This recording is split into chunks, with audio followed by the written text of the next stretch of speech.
Hey YouTube, this is Firewizard23. I thought I'd take today to start a brand new Let's Play project.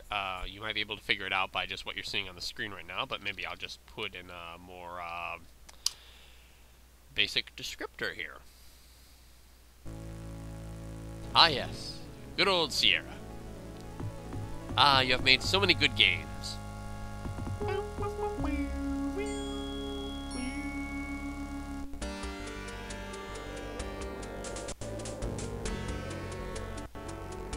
If you want to understand the events that are occurring in this game, I would highly recommend watching Lucahjin's playthrough of Quest for Glory 3, because this is Let's Play Quest for Glory 4, The Shadows of Darkness, which originally was going to be the third Quest for Glory game, but it was decided that Mordavia, the area we're going to be going to, was a little bit too difficult for most gamers, and so the creators built Wages of War and put Shadows of Darkness in the fourth position.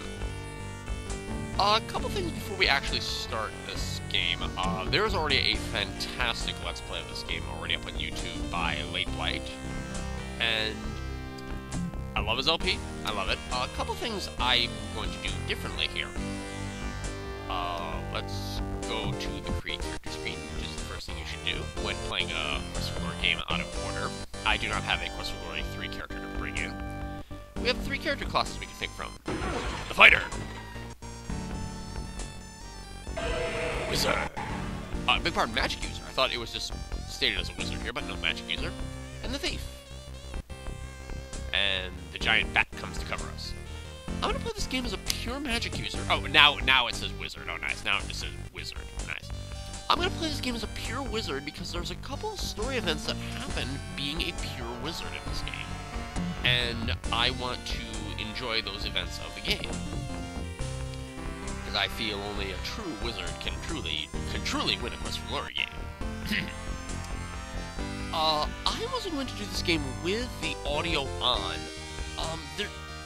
It's not perfect voice acting everywhere, but this isn't that bad of voice acting. There's actually some reasonably good performances in this game, so I'm going to maintain them for the purposes of this Let's Play. So here are our stats. Not really good, but we can tilt some things in our favor. I'm going to turn... I don't think Vitality affects mana. No, only Intelligence affects mana. I got 100 points available. I'm just using the right mouse button to add 5 points here and there. This adds to stamina and health. Good. As for a name, we'll name ourselves the Firewizard23, of course. That's gonna be about gonna do it. Let's get started with the game. Oh. You awaken from nightmares of flying and falling. You find yourself in this strange place. The only illumination, an eerie green glow. You've lost your weapons and the contents of your backpack somewhere during the journey. All you have are the clothes and armor on your back.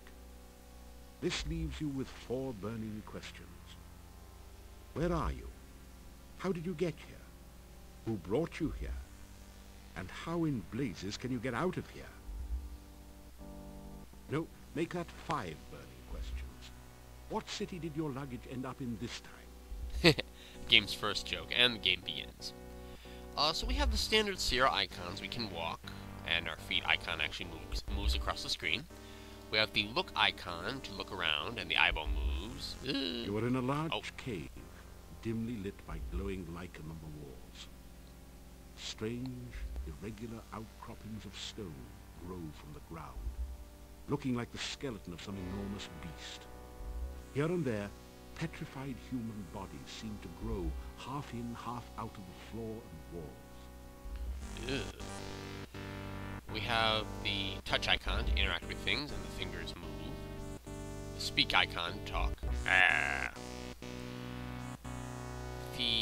guess kind of your stats bar to run, sneak, sleep, check your stats, time of day, and question to ask about things. We have the spell bar. Now, probably a good thing to note, this was the very first Quest for Glory game I ever beat, and so I'm very used to how this interface works, especially for the Magician. wizard. Magic user, wizard, magician. The magic person. We have 13 spells at our disposal.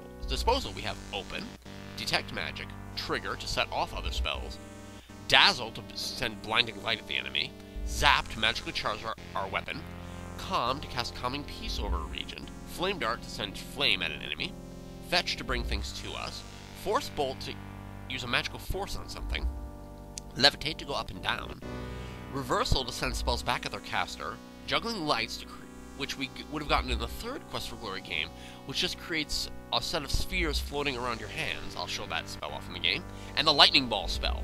You can't use Lightning Ball in combat, but you can throw it at a distance to do massive damage. So those are our 13 spells at our disposal. Thankfully, we still have those. We have the most recent items selected. We have the items that we have. All we've got is leather armor. It weighs 2,100 quarks. Leather armor, I think I mentioned. Helps keep you warm on these. Provides you some protection against enemy attacks. Helps keep you warm on these cool autumn evenings, and generally makes a modern fashion statement. We also have the simple money pouch, contains all the money you have with you. And we start the game with a crown. That's interesting. Unless that's kind of like the default, because technically we didn't get we don't have any of the royals or commons we had in Tarna when we got magically zapped away at the end of that game. Again, watch Lucahjin's LP for that. We've got the status bar to bring up these interesting little thingamajigs. I don't know what the speed is. I'm actually going to turn the speed a little down. I'll keep the skill where it is. Volume's good, detail's good. And we have the question to ask questions about these icons. So we're in this really freaking strange room, and honestly, this game is creepy. Okay, there's still the common, goofy stuff in Quest for Glory games that's in this game, but this game is genuinely creepy at some point, so fair warning right there. Guess we can walk. You stumble and fall over the ancient petrified corpse. As you pick yourself up, you discover a dagger and some coins on the dried-out dead body. It isn't going to use them anymore, so you take them. Yes! And we heard a sound, meaning we have points. So we can check here. And indeed, we have 2 puzzle points. Sweet. We have a dagger. Let's kill ourselves! You trim and clean your fingernails. Neatness counts. Nice.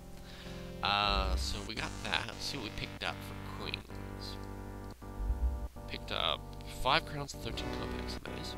We picked them up because we have 6 now. What's this? The deteriorated corpse has grown partway into the cave wall. Okay. It's a rotted, ancient corpse, half buried in the cave wall. I realize now that as I usually play these games, I'm usually reading the messages so quickly I don't usually listen to all the audio, but I'm going to let you listen. I'm going to turn the speed up just a little bit. So let's search this. Come on, hero. What's in here? A brief search reveals a piece of hard grey rock, which you take, and some coins. 3 crowns and 13 kopecks. Okay. So something. And how about this one? You find 30 assorted copper and gold coins on the body. Okay. What's this? It's flint! You have a small grey piece of flint, much like the one described in your famous Adventure Survival Course manual in the fire starting section. You vaguely remember something about using flint and steel together. We've got steel and we've got flint, but we don't have actually something to light. Now, this is tough because it doesn't actually show you. I don't want to indicate anything here because... The torch is firmly embedded in its holder. It looks like a torch, but there doesn't appear to be any pitch or other flammable material on it. But let's take it. You take the torch. So we've got a torch. So what if we were to grab this? You strike a spark with the flint and dagger to light the torch. So we now have a torch. What's this over here? It seems to be a kind of stone valve, acting as a door to the passageway beyond. Well, and you would find this out. If you didn't have the torch lit yet, you wouldn't actually be able to open the valve because you wouldn't know how to do it. Essentially, we just need light to actually see, and it's actually pretty easy to open the valve. Let's go! Oh wait, before we continue, I just realized something. I want to turn the autosave feature off.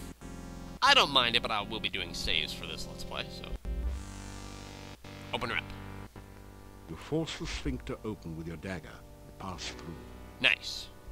Let's go. And here we are. What's this? You've made it into a large chamber. Stone valves, like the one you just passed through, apparently block 3 other passageways. There is a huge stone altar in the center of the room, and an exit to the south. Alright, now I'm not fancying going through those other doorways based on what we just came from. What's this? Someone has placed a large sheet, like a sort of makeshift shroud, over the withered corpse. It also has a small money pouch. Let's grab it. Let's grab him. Pick up the canvas sheet and take 3 crowns and 17 kopecks from the pouch. He won't be needing them anytime soon. Now what exactly is up with this thing? See what happens when we touch it. The altar feels strangely warm to your touch, but leaves a deeper chill somewhere within you. Ugh, creepy. Let's save. Yes, I've already got an autosave and I don't want one.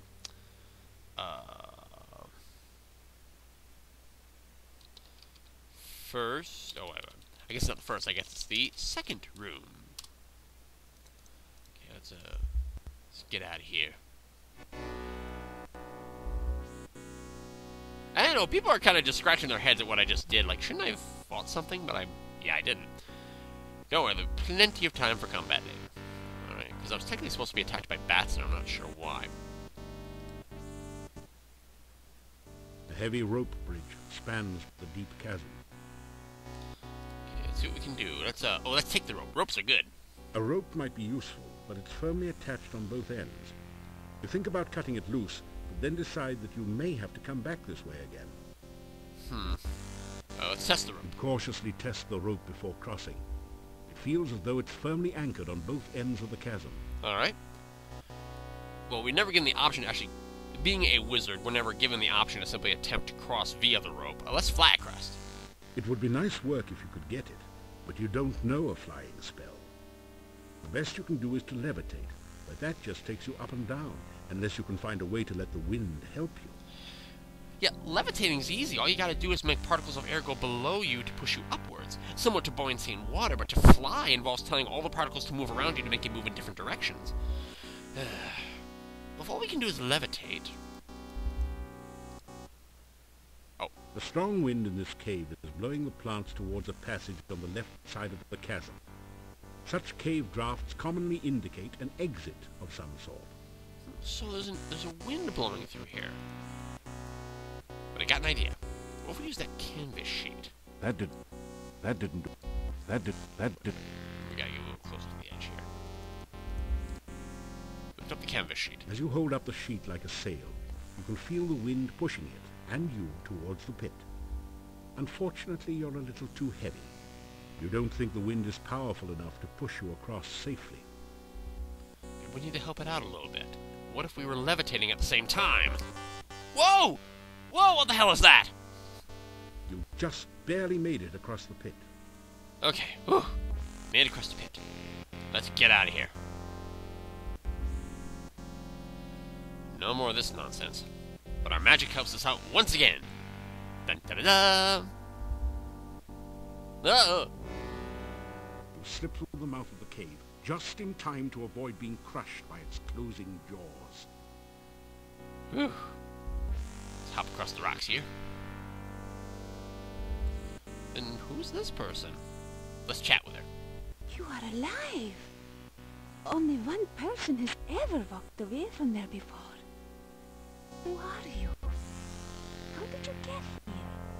Oh, there are so many questions I want to ask you, but I have to get home quickly. It is so dangerous out at night in Mordavia.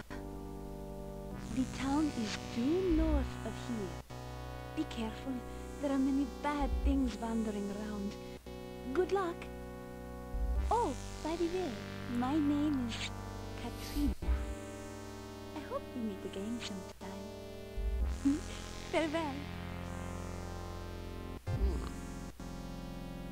Perhaps we will see Katrina again at some point. But still the question remains, where are we? I mean, well, actually, she did say we're in Mordavia. But what's going on? Why exactly are we here?